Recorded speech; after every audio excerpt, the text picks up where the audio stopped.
All right, Sully. Now we already talked about Stephon Diggs and how the Bills traded him away. So now we're going to move to the AFC South and talk about the team that acquired him. Look, we love talking about Cinderellas in the NCAA tournament. The Texans feel like a Cinderella. They were really good last season, and it looks like they're even better. They have had an absolutely crazy offseason, not just getting Diggs, but also getting Joe Mixon, making a couple key free agent signings on defense.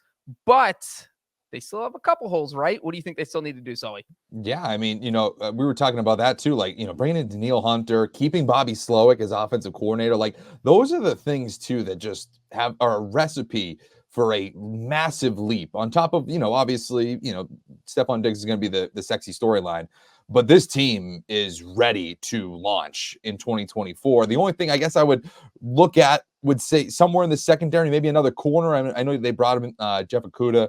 Maybe I would maybe try to upgrade there on day two. You got to remember they don't have a first round pick, so they're in a little bit of a different spot here. But to me, I think secondary, and we're kind of nitpicking, but you still have Devin Singletary or Derek Singletary. So Stingley, I'm sorry, I don't know why I said Singletary, but that to me, I think secondary would make the most sense. Yeah, it does feel like that other spot where maybe Jeff Okudah is currently penciled in, that D'Amico Ryans knows that's an issue, because it looks like they just went out and said, let's just sign every free agent corner we can find, because there's also Lonnie Johnson, CJ Henderson, Mike Ford. On top of Jeff Okudah, they re-signed Desmond King. So there's just, let's stack as many corners as we can and see if we can find someone who can fill that opposite spot. So it really does feel like that is the spot, and probably the spot they end up targeting in the draft. And as you said, no first round pick, so they'll have to wait and hope someone falls in their lap at that point. Maybe I feel like you could add some tight end depth behind Dalton Schultz, but it is Nick Caserio has done a number, because this roster is pretty solid, right? Yeah, I mean, like I was saying, this team feels like, they feel like a team that like is just on hyperdrive. Like they are hitting everything so perfectly. They nail the draft by bringing in CJ Stroud. They bring in Will Anderson, the back-to-back. It feels like two pillars that you're putting on either side of the ball. You have the right head coach. You kept the offensive coordinator, which is such a huge thing for a development in year two. You're doing exactly what you should be doing when you're a team that has a rookie quarterback. You're investing in throwing caution to the wind. You're saying, hey, let's bring in all this talent while we don't have to pay the quarterback. It's just, to me, it's the blueprint of what you should do when you have a quarterback like CJ Stroud in a rookie deal. All right, well, let's go from a team that is perfectly building a roster with a quarterback on a rookie deal to a team that is not doing a good job of building a roster with a quarterback on a rookie deal, and that is Jacksonville. Who knows what's happening there anymore? Calvin Ridley shockingly leaving in one of the most surprising turnabouts. I mean, just the fact that he ended up in Tennessee is stunning. I still can't believe that happened. Jacksonville has a few issues. What do you think their biggest one is right now? I don't know if it's biggest, but I would still say edge rusher, because you have Josh Allen on the franchise tag. To me, sometimes we have to be proactive, right? Like we were just talking about Teron Armstead in Miami. Like, he's still there. He's still going to be an impact player, but for how much longer? And when you have Trevor Lawrence and you feel like your offense is relatively taking shape. I mean, you're bringing Gabe Davis, you have Christian Kirk, you have Travis Etienne, you still have Evan Ingram. You have those pieces to still put up points. Really, what takes down Patrick Mahomes, what takes down all of those other quarterbacks, an elite pass rush, and one that you can have for the foreseeable future. So for me, if you could find an edge rusher, I think that would be a sneaky good move for them. Yeah, and that's kind of looking to the future, because you don't know if Josh Allen's going to be there in 2025. They can't get a long-term deal done before July. And I think the same thing kind of at left tackle, where they have Cam Robinson starting, his backup's Walker Little. Both those guys are going to be free agents after the upcoming season, and that is not a hole you want to worry about filling. And so maybe you get someone in there this year so that you don't have a rookie manning that spot in 2025. Maybe you go out and get a free agent. I don't know, but that's something that down the road when you're building toward the future, and maybe a little bit of help at corner. But it's the thing is, like, Jacksonville's not terrible. They just feel like a 9-8 team, 8-9 team, right? They're just, I didn't feel like they got better, but I didn't feel like they got worse. Right. Like it felt like for a minute there, they were going to be the Texans, where it's like, okay, they have that comeback against the Chargers in the playoffs. You're like, all right, maybe there's something here. And for whatever reason, it feels like this franchise is kind of plateaued over the last few years. They need some sort of spark. And whether that's on the offensive side or on the defensive side, it just feels like there needs to be some injection of life into this team. And sometimes that can happen on the defensive side when you're sacking the quarterback 15 times a year. So if you can find that dude, that certainly helps. All right, let's move on to the third team in the AFC South. I think the Colts, who we're about to talk about, had one of the more underrated seasons. I mean, they lost their starting quarterback early. Gardner Minshew comes in, and they still finish with a winning record. If you can do that with a backup quarterback, that means the rest of your roster is pretty good. So what do you think they still need to do to get better? Yeah, and they were able to retain a lot of guys too, like Julian Blackmon, Michael Pittman, Kenny Moore. Like they made some sneaky moves, even though, like I said, there wasn't like a huge splash, but like there was some nice moves there. I think another pass catcher in this offense, because we're looking at Anthony Richardson in the small flash that we saw him. He was really had a ton of ability, but he's still a raw prospect. And you saw that even with the injuries last year. He's got to learn to kind of protect himself a little bit. And once we see him, hopefully over the course of a full season, I think it's going to kind of become clear that he needs another pass catcher alongside Michael Pittman.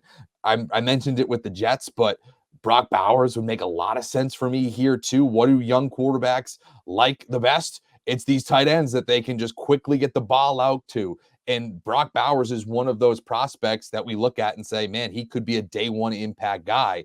So if he's still sitting there at number 15, I think that makes a lot of sense to say, hey, boy, we can now have Michael Pittman on one side. We can kind of use Brock Bowers almost as like our Dalton Kincaid or Travis Kelce for Anthony Richardson. I think that would be a lot of fun. Yeah, and it is really weird to think about the Colts offense, that it was decent last year, but they really didn't have a number one outside, or really another receiving option outside of Michael Pittman. So definitely could stand to use some receiving depth. And let's not forget they lost Zach Moss. Look, he was one of those security guys that you had in the backfield playing behind Jonathan Taylor.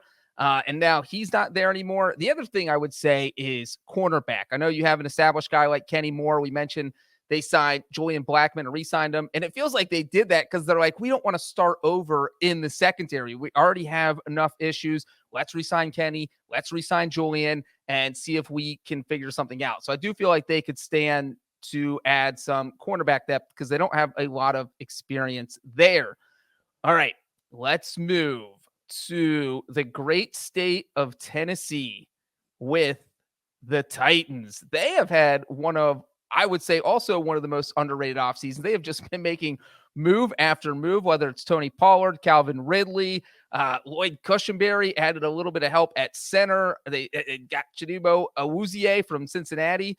And L'Jarius Sneed. Let's not forget about L'Jarius Sneed. So they have improved at a lot of positions, but they have so many holes that they definitely still need help in other places. What are those other places, Solly? I think offensive tackle. You look at all the mock drafts. It's funny. I was, we're doing research for all this, and you go to CBSSports.com, you click on all the mock drafts, you can see all of our experts. I think everybody has them drafting Joe Alt from Notre Dame. I mean, even Tom Fornelli has them trading up to draft Joe Alt. So like it's pretty much across the board. Tackles the need. And if you're sitting there, whether you want to trade up, I don't think you would need to trade up. Maybe specifically if you like Joe Alt, then maybe you have to trade up. But the fact that so many quarterbacks are expected to go off the board, and those other teams are probably going to address wide receiver. You talk about the Cardinals, Chargers, and Giants. I could see all of those teams drafting a wide receiver. You might be the team that has the opportunity to take the top tackle on the board.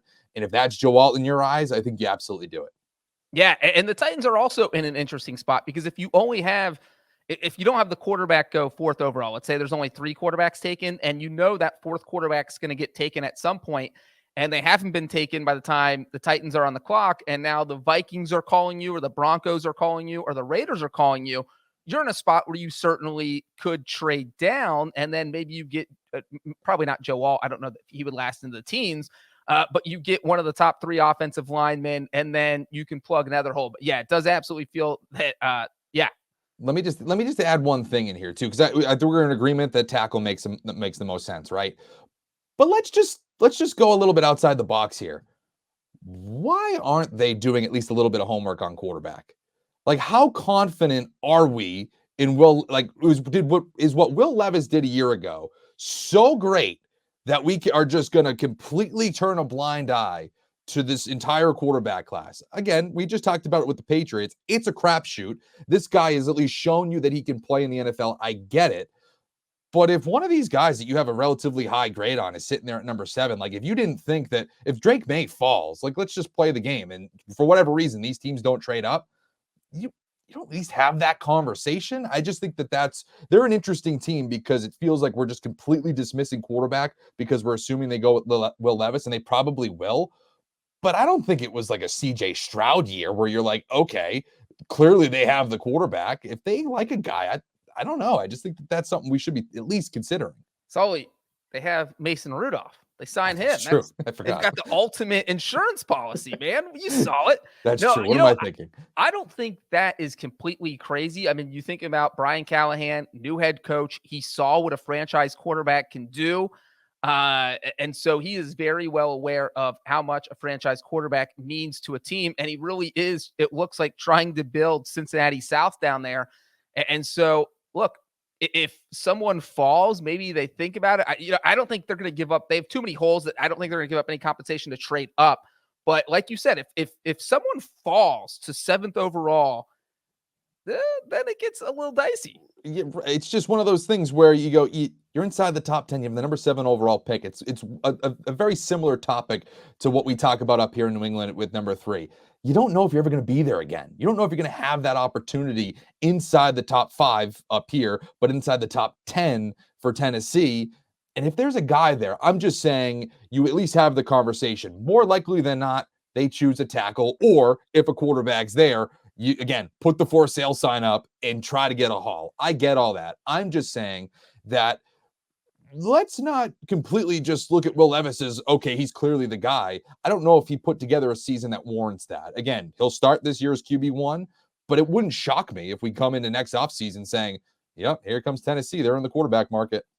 And I do think there are usually 1 or 2 picks a year in the first round that just totally blow your jaw-dropping. Oh, my God, did that just happen? And the Titans selecting a quarterback would be it, but it wouldn't be 100% shocking. But I do think Callahan, I think he's going to give the benefit of the doubt to Will Levis, give him 1 year to prove whether or not he can be a starting quarterback, and then reassess next year. But this is a strong QB class, and so it's not crazy for them to at least think about it.